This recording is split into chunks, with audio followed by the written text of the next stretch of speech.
আব্বা, বড় ভাই তো এত সুন্দর করে কইব না। হ্যাঁ কইব সভাপতি তার পেটে লাত্তি মারছে। আর নোটিশের কথা যদি এলাকাবাসী জানে তাইলে তো কইব হুজুরের কাছে নেতার কোনো বেল নাই, মান ইজ্জত সব শেষ। বোরহান, জি নেতা।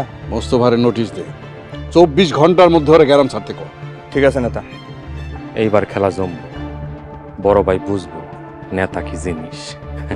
বোরহান, ফারুকের খবর কি? ফারুক তো আমাকে কোনো কথা শুনতেছে না নেতা।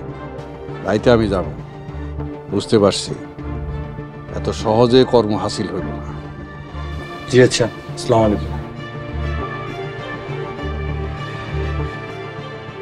দেখছস, একেই বলে নেতা।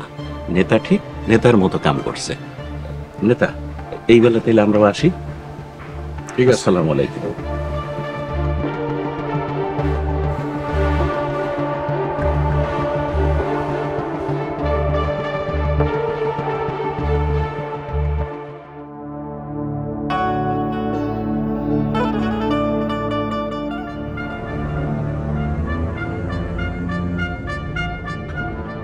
হুজুর দেখে কেন শুয়ে আসছেন? কেন ভাই, এই গাছের তলায় ঘুমাইলেও সমস্যা? নেতা আপনারে 24 ঘন্টার মধ্যে গ্রাম ছাড়তে কইছে। এই গ্রাম কি নেতার বাপের নাকি আপনার বাপের? আমাদের নেতা একটা কথা কয়, পিপিলিকার পাখা গজায় মরিবার তরে।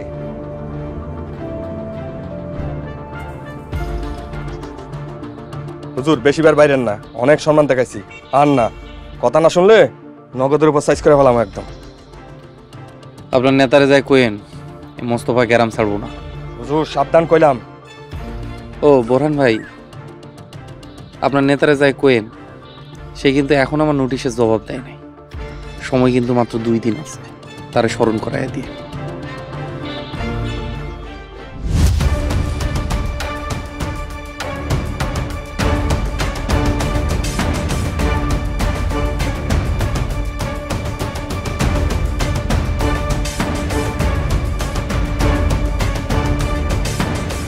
আল্লাহ সর্বশক্তিমান, আল্লাহ তারে বিজয়ী করে। দুনিয়ার এমন কোন শক্তি নাই তারা পরাজিত করব।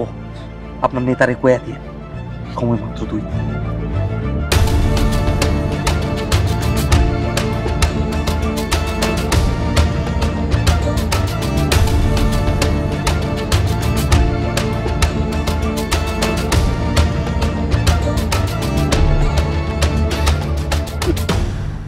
এক একটা বাঘের বাচ্চা, হ্যাঁ?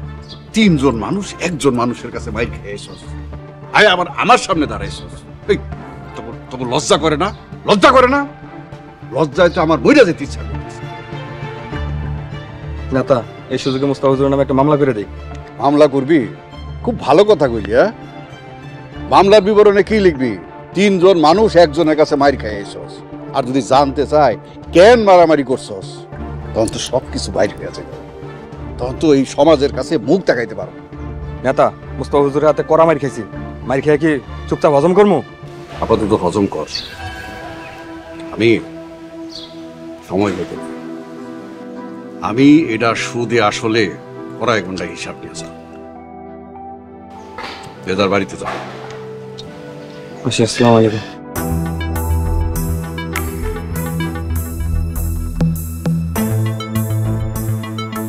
আমার লোকের গায়ে হাত, মুস্তফা বুঝবি।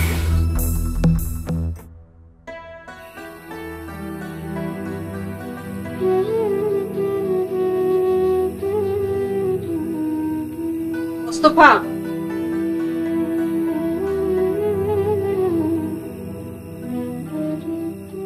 সালাম, কেমন আছে? ওয়ালাইকুম আসসালাম। ভালো নাই রে বাপ, তোর মুখটা আমার শুকনা লাগতেছে কেন? দুপুরে খাস নাই? আপনি খামাখা চিন্তা করেন, তাই সব সময় আমার মুখটা শুকনা লাগে। চিন্তা করেন না, আমি দুপুরে খাইছি। তুই এনে খাড়া, কোথাও যাইস না, আমি একটু আইতেছি।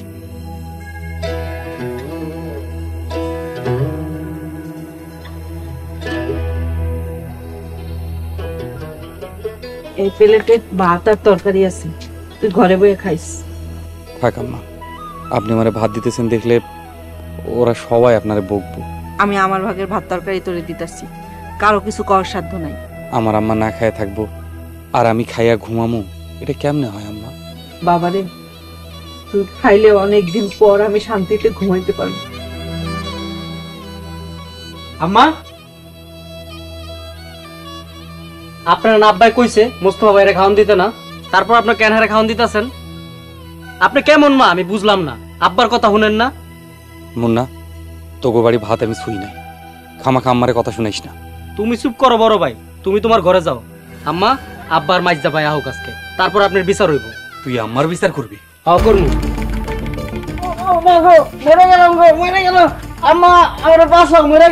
তুই কার বিচার করবি? যে তোর 10 মাস 10 দিন গর্ভে ধারণ করছে, ভালোবাসে আদর কইরা বড় করতে, তুই তার বিচার করবি? ভাইজান আমার ভুল হয়ে গেছে, আমার মাফ করে দাও। ওরে ছাইরে দে বাজান, আমি কইতেছি ওরে ছাইরে দে। তোরা শক্তের ভক্ত নরমের চল, কি ভাবছিস মোস্তফা সহজ সরল বোকা মানুষ, তারা যা ইচ্ছা তাই কম যায়। সেই দিন আমি যা মাপসা, আমার কাছে মাপসা। আম্মা ভুল হয়ে গেছে, আমার মাফ করে দেন। আচ্ছা বাজান, মাফ করে দিলাম।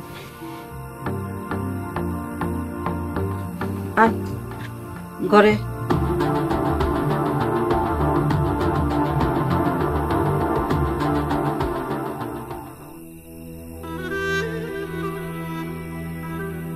এই কয়দিনে এত কিছু হয়ে গেছে। হঠাৎ সব ওলটপালট হয়ে গেছে। হুজুরের চাকরিটা চলে গেছে, তার সংসারের এই অবস্থা। এখন হুজুর কই যাইব, কি খাইব? আচ্ছা, হুজুরে না আমি 2 বেলা খাওয়াইতে চাই, আপনি কি করেন? সম্ভব না। সভাপতি সাহেব যদি জানতে পারেন তাহলে আমার চাকরিটা হয়তো থাকবে না।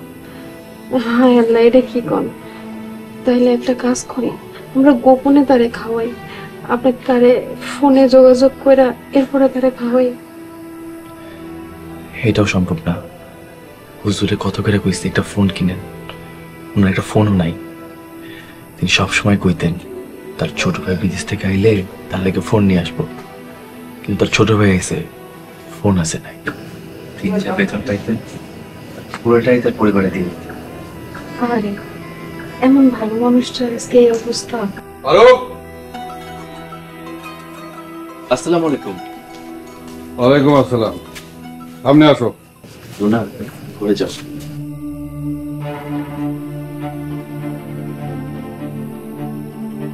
বাহ, কি চমৎকার দেখা যেতেছে তোমার। হ্যাঁ, 2 দিন আগে আসিলাম মুয়াজ্জিন, এখন হইছো ইমাম, বেতন বাড়ছে 3000। এই বাড়ছে না? জি বাড়ছে, সামনে মাসে বেতন হাতে পাইলে টের পাইবো। জি শুক্রিয়া। দাও ফারুক, আমি কিন্তু এমনি এমনি মসজিদ কমিটির সভাপতি হই নাই।